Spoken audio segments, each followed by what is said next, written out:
శ్రీమాత్రే నమ. జయ గురు దత్తాత్రేయ నమ. ఈ వీడియోలో మనం ఫిబ్రవరి 5వ తారీఖున ధనుస్సు రాశి నుంచి మకర రాశిలోకి మారబోతున్న కుజగ్రహ ప్రభావం ధనుస్సు రాశి వారి మీద ఏ విధంగా ఉండబోతుంది అన్న విషయాన్ని పరిశీలిద్దాం. సుమారుగా ప్రతి 45-50 రోజులకి కుజుడు ఒక రాశి నుంచి ఒక రాశికి సహజంగా మారడం జరుగుతుంది. మరి మనకు ఉన్నటువంటి 12 రాశుల్లో కుజుడు అత్యంత బలవంతుడై ఉన్నటువంటి రాశి మకర రాశి. అక్కడ కుజుడు ఉచ్చస్థితి పొందడం జరుగుతుంది. సో ఈ విధంగా మరి కుజుడు కుటుంబ స్థానంలో, ధనస్థానంలో, వాక్ స్థానంలో ఉండడం వల్ల జాతకుడికి కుటుంబ సంబంధించిన విషయాల్లోనూ, ఆర్థిక సంబంధించిన విషయాల్లోనూ ఖచ్చితంగా అభివృద్ధి రావడం జరుగుతుంది. దూరంగా ఉన్నటువంటి మీ కుటుంబ సభ్యులు తిరిగి మీ కుటుంబంలో కలుసుకునే అవకాశం ఉంది. చాలా కాలంగా కుటుంబ సభ్యుల మధ్య ఉన్నటువంటి మనస్పర్ధలు ఈ సమయంలో సమసిపోయే అవకాశం ఉంది. గతంలో కన్నా మీరు చాలా ధైర్యంగా, కమాండింగ్గా మాట్లాడడం జరుగుతూ ఉంటుంది. కుటుంబ విషయాల్లో మీ యొక్క పెత్తనం నెరవేరుతూ ఉంటుంది. మీ మాటకి గౌరవం పెరుగుతూ ఉంటుంది. అలాగే మీ కుటుంబంలో ఒకరికి ఏదో ఒక ఆర్థిక వనరులు, అంటే ఏదో ఉద్యోగమో వ్యాపారమో కలిసి రావడం వల్ల మీ కుటుంబ యొక్క ఉమ్మడి ఆదాయం కూడా పెరిగే అవకాశం ఉంది. అలాగే మీ కుటుంబ పేరుతో ఉమ్మడిగా ఉన్నటువంటి స్థిరాస్తుల యొక్క విలువ కూడా పెరిగే అవకాశం ఉన్నది. సో ఏదైనా జాతకుడి యొక్క కుటుంబం యొక్క గౌరవం పెరుగుతుంది. వాట్ ది సేమ్ టైం మరి ఇతరుల కొరకు, కుటుంబ అవసరాల కొరకు ధనాన్ని ఎక్కువగా వెచ్చించడం, కుటుంబంలో జరగవలసినటువంటి శుభకార్యాల కోసం ఎక్కువగా, అది వివాహం, పిల్లలకో అన్నదమ్ములకో అక్కచెల్లెలకో వివాహం కోసం చర్చించుకోవడం, దానికి సంబంధించినటువంటి కార్యక్రమాలు నెరవేర్చుకోవడం జరుగుతుంది. ఇది ఈ విధంగా ఉంటే పిల్లలకి, అంటే పంచమాధిపతి ఉచ్చులో రావడం వల్ల మీ పిల్లలకి మంచి అభివృద్ధికరమైనటువంటి ఉద్యోగం రావడం కానీ, వారి ధన సంపాదన పెరగడం కానీ, అలాగే కుజుడు మరి ఉచ్చులో 2వ స్థానంలో ఉండడం వల్ల మీ కుటుంబ సభ్యుల సంఖ్య యొక్క కూడా పెరుగుతుంది. సో ఆ కారణం వల్ల ఏంటంటే ఎవరికైనా సంతానం కలగడం కానీ, వివాహం ద్వారా ఒక కొత్త వ్యక్తి మీ జీవితంలో ప్రవేశించడం కానీ, మొత్తం మీద ఏంటంటే వ్యక్తిగత అభివృద్ధి, కుటుంబ అభివృద్ధి పెరిగే అవకాశం ఉంది.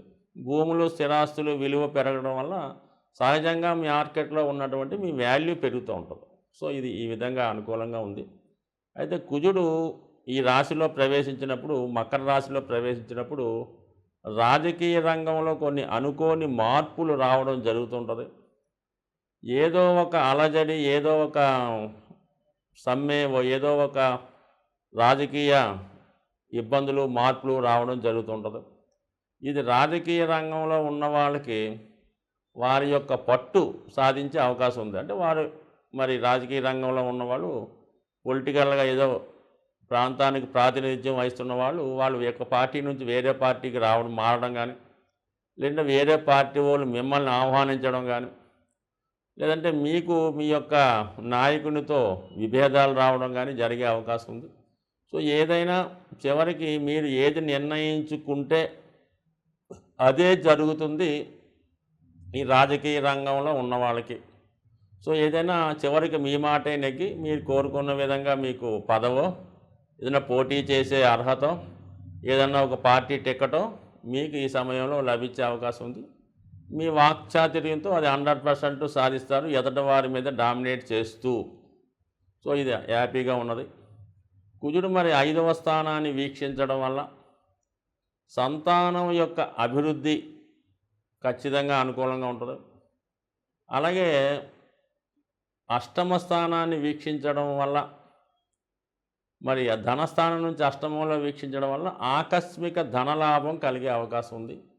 భాగ్యాన్ని కూడా వీక్షిస్తాడు కాబట్టి ఇందాక చెప్పిన విధంగా నేమ్ అండ్ ఫేమ్, అది అనుకూలత ఏర్పడే అవకాశం ఉంది. మొత్తం మీద ఏంటంటే అటు జాతకుడు వృత్తి వ్యాపారాల్లో ఉన్న వాళ్ళకి, రాజకీయ రంగంలో ఉన్న వాళ్ళకి, అలాగే స్వతంత్ర వృత్తులైనటువంటి న్యాయవాద వృత్తి, ఉపాధ్యాయ వృత్తి, మత ప్రచారకులకి, జ్యోతిష్య రంగంలో ఉన్న వాళ్ళకి, వాస్తు శాస్త్రానికి సంబంధించిన విషయాల్లో ఉన్న వాళ్ళకి ఈ సమయంలో వారి యొక్క జీవనోపాధి అంటే వాళ్ళ యొక్క ఆదాయం పెరుగుతుంది, వాళ్ళ మాటకి విలువ పెరుగుతూ ఉంటుంది.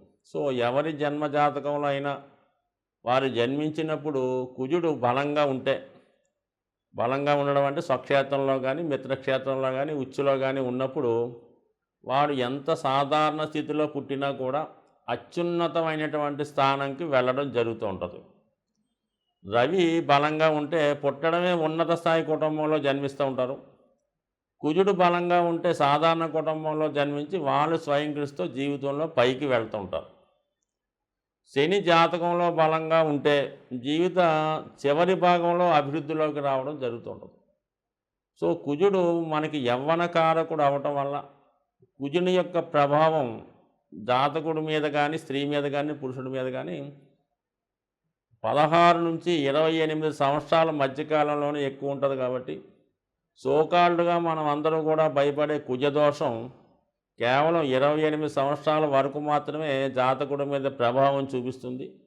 ఒకవేళ వివాహాలు చేస్తున్నప్పుడు వధువు వరుడు వయసు ఇద్దరిది కూడా 28 సంవత్సరాలు దాటి ఉంటే వాళ్ళ యొక్క వివాహ పొంతనలో ఈ కుజదోషాన్ని లెక్కలోకి తీసుకోవాల్సినటువంటి అవసరం ఎట్టి పరిస్థితుల్లో కూడా ఉండదు. పూర్వం బాల్య వివాహాలు, తొందరగా వివాహాలు చేస్తుండేవారు కాబట్టి కుజదోష ప్రభావం ఎక్కువగా ఉన్నది. ప్రస్తుతం వస్తున్నటువంటి వివాహ విషయ వ్యవస్థలో 28 దాటిన వారికి కుజదోషం పక్కన పెట్టి మిగతా విషయాలు చూసుకొని వివాహం చేసుకుంటే కుజుడి వల్ల దోషం ఏర్పడే అవకాశం ఎట్టి పరిస్థితుల్లో కూడా ఉండదు.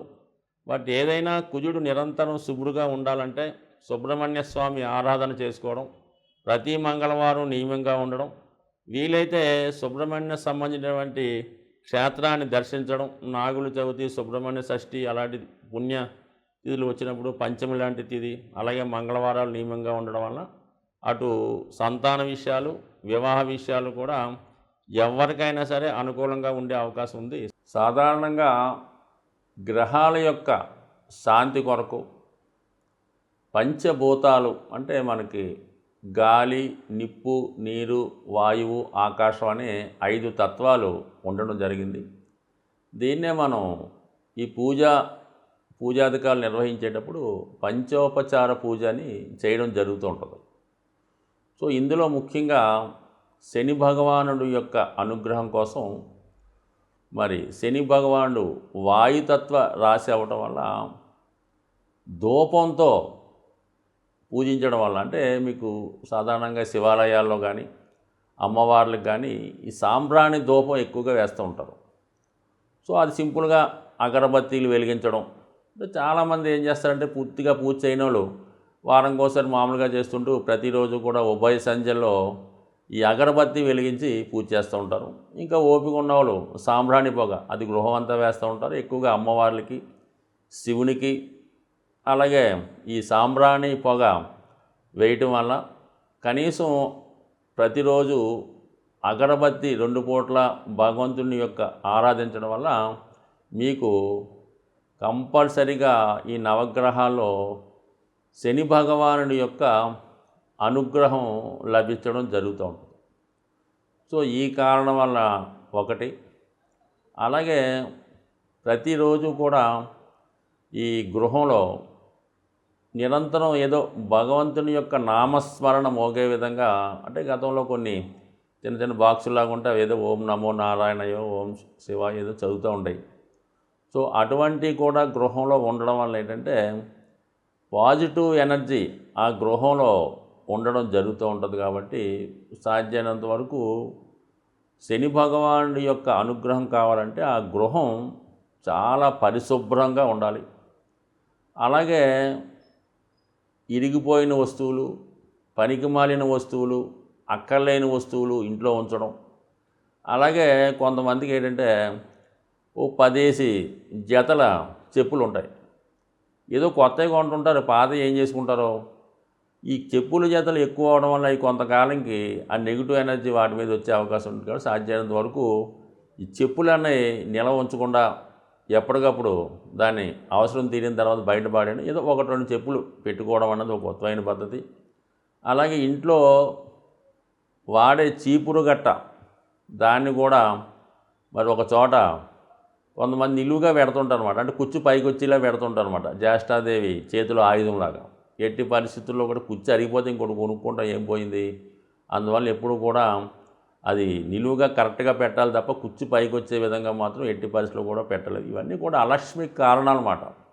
సో అలాగే ఏంటంటే ఈ భోజనం చేయడానికి కూడా ఒక పర్టికులర్ టైం పాటించాలి. ఏ టైంలో పడితే ఆ టైంలో తినడం, ఎక్కడ పడితే అక్కడ తినడం, ఈ టీవీలు చూస్తూ ఈ మంచాల మీద కుర్చీల్లో సేరబడి ఈ విధంగా భోజనం చేయడం, ఏదో ప్లేట్లో భోజన పదార్థాలు ఉడుచుకొని తినడం, ఇవన్నీ కూడా ఐశ్వర్యప్రదం కాదు. ఇవన్నీ కూడా శనిని ఆహ్వానించే ఇండికేషన్స్ అన్నమాట. ఈ అనాచార పనులన్నీ కూడా శనిని ఆహ్వానిస్తుంటాయి. అలాగే శుభ్రమైనగా ఉండడం, శుభ్రంగా భోజనం చేయడం, అలాగే ఆహార పదార్థాలు కూడా జాగ్రత్తగా వినియోగించడం, ఇవన్నీ కూడా లక్ష్మీదేవి అనుగ్రహానికి పాత్రలు అవుతూ ఉంటాయి. కాబట్టి సో ఏదైనా శని భగవానుడి యొక్క అనుగ్రహం కావాలనుకున్న వాళ్ళు ప్రతి పని కూడా పద్ధతి ప్రకారం నియమానుసారం చేసుకోవడం వల్ల వాళ్ళు కంపల్సరీగా శని భగవానుడు టాప్ రేంజ్లోకి తీసుకెళ్లే అవకాశం ఉంటుంది. స్వస్తి.